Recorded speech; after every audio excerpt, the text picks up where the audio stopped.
The 90-day The Single Life Tell-All is up today. And yeah, it's a doozy. That's what I want to talk about today.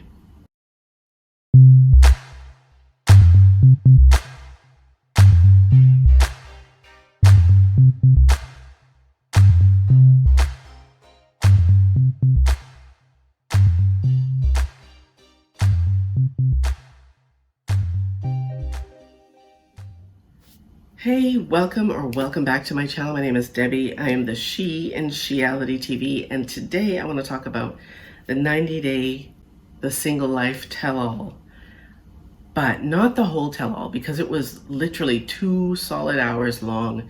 And if I talk about the whole tell-all, it's going to be a bloody like 2-hour, 3-hour video. So anyway, I'm going to break it up into sections. Let's talk about Ed and Liz first. So we all know from social media that Ed and Liz broke up. And on the tell-all, everybody comes in and they all take their seats, and there are 2 empty chairs, okay? So everybody's asking Ed if Liz will be there, and he says no, she's not coming. And we go outside, everybody's kind of milling around talking to each other. And then we go outside and we see someone getting out of an SUV, and shocker, it's Liz, but now she has dark hair. Let me preface all this by saying, I did notice that whoever did the makeup for this thing used the same palette on every cast member except for Colt, because everybody was almost the same shade, like from Fernanda, Molly, Kelly, everybody was, 6 shades darker than they normally are. I don't know if that's maybe they're out on vacation or whatever, but I mean, to the best of my knowledge, they shoot this in New York, right? And it ain't beach weather in New York right now. So anyway, so we see Liz come in, she enters the studio, and everybody is shocked. And Ed just sits there looking at her, and he says, you literally hear him whisper, "Oh my God," right? Fine. Apparently Liz is here, or Liz is on the tell-all to tell the truth, right? We know that Ed is a liar, because that's all Ed's done in this series is lie. In some way, shape, or form, Ed lies, okay? Shock of all shocks, Ed is the one who broke up with Liz, right? Of the things that she reveals. He broke up with her. How we were all talking about how he just kept pushing the relationship. First, she agrees to be his girlfriend, like 2 minutes after she tells him that he's boyfriend material, which I'm sorry, I still don't see it. At every step when he was being, aggressive is not the word, at every step where he was being manipulative, it appears or feels like she was aware of it. But she says on the tell-all, she says that he would give her ultimatums, or he would threaten her. She said that he said if she didn't do what he wanted, he would say things like, this probably isn't going to work out. At which point I'm like, what? Like, bitch, who are you to threaten anybody? Like, out of your own mouth, by your own admission, you've been single 29 years, which tells me that there's not another woman within 100,000 miles who would date you. And you have the nerve to be giving Liz ultimatums.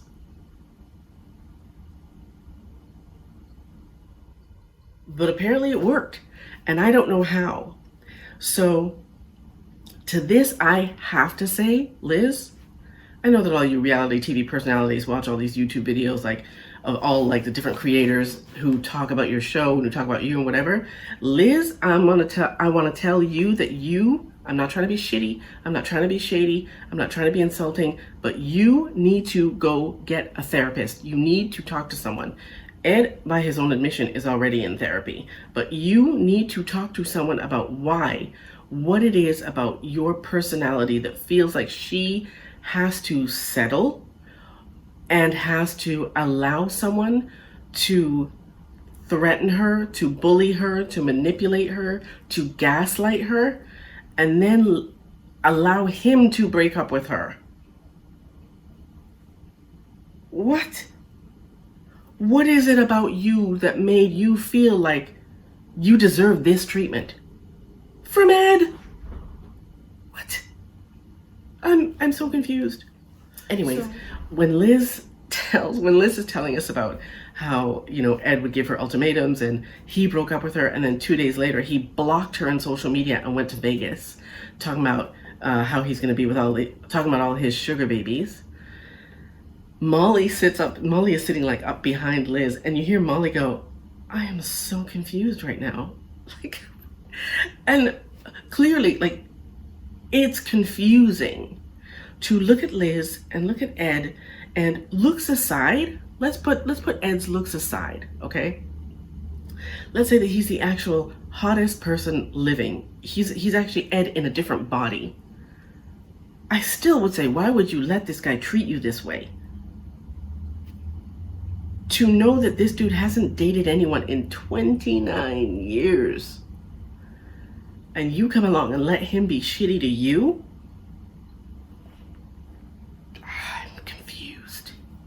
I'm confused. I don't get it. I don't get it. So Liz, yeah, you need to get a therapist. Ed is already in therapy. You need to see a therapist. You really do, because you have some. It seems like you have some issues with self-worth, and you need to get those taken care of. For your sake, for the sake of your daughter and your family, you need to get those taken care of. They also say that during the course of their relationship, they broke up and got back together 6 or 7 times. Lord, this whole Ed and Liz thing, it just, there's no logic. Like, no logic. There's no logic to it at all. I don't get it. Anyways, let's move on to Danielle and Robert. So Danielle is on the show. God help us all. For some reason, they bring Mohammed back and push him for some, I don't even know why, for another apology. Oh, Mohammed, you did this to Danielle. Like, you know what, guys?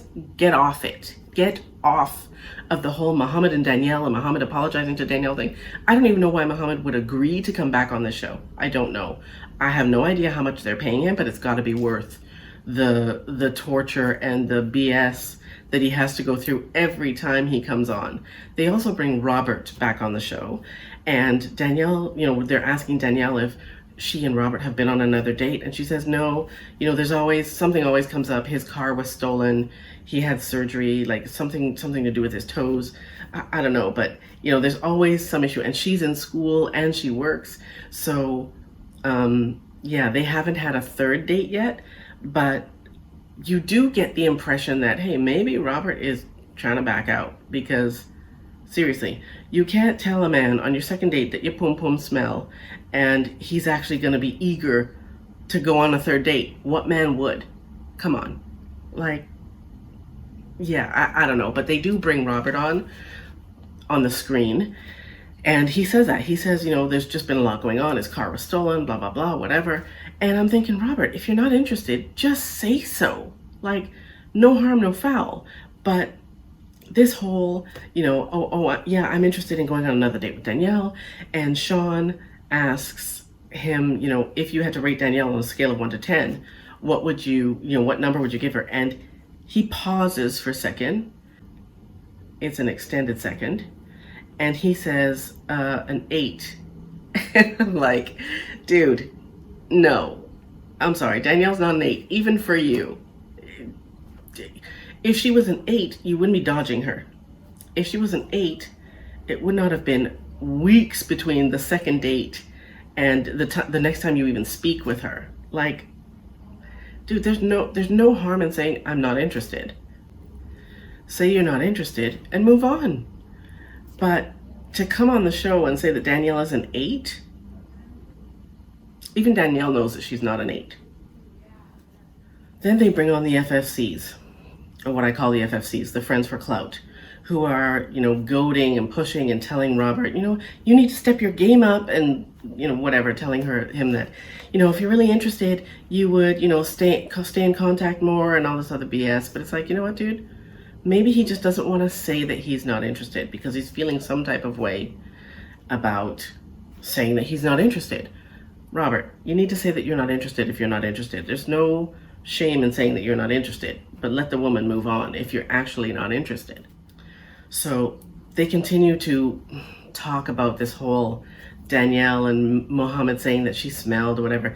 And Danielle says that, or Sean is like, if someone, watches the show or Googles, Danielle or whatever, that's what's going to come up. Or the FFC, it's Sean and the FFCs are like, they're all in agreement. That's what's going to come up. And I'm thinking, that's because you guys won't shut the hell up about it. You make her tell her dates. You bring it up in every tell-all. You drag Mohammed back into the picture for what?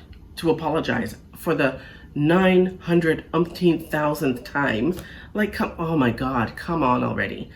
Mohammed, you need to stop saying you'll be on the show, like I said before. Danielle, you need to go see a doctor if you're actually that concerned. If what he said really offended you, go see a doctor and find out that it's not true, because you can't smell your own pum pum. So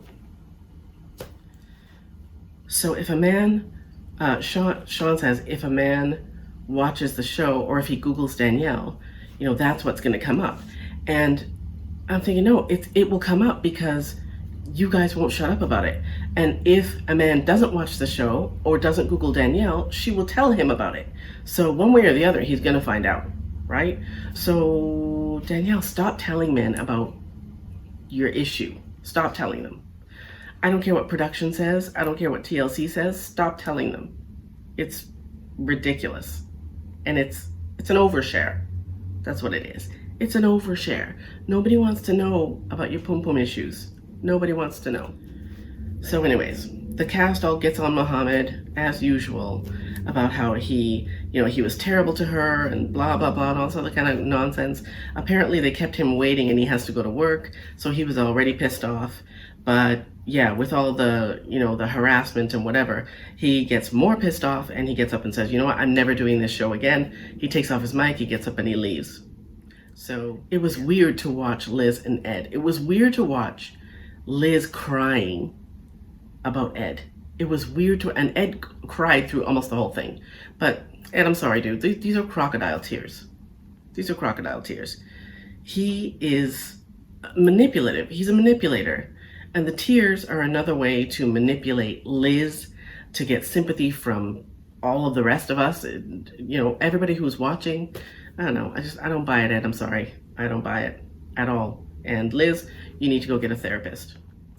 That's all I've got for 90 Day, The Single Life, The Tell-All, Part 1. My name is Debbie. This is Reality TV. I will see you next time.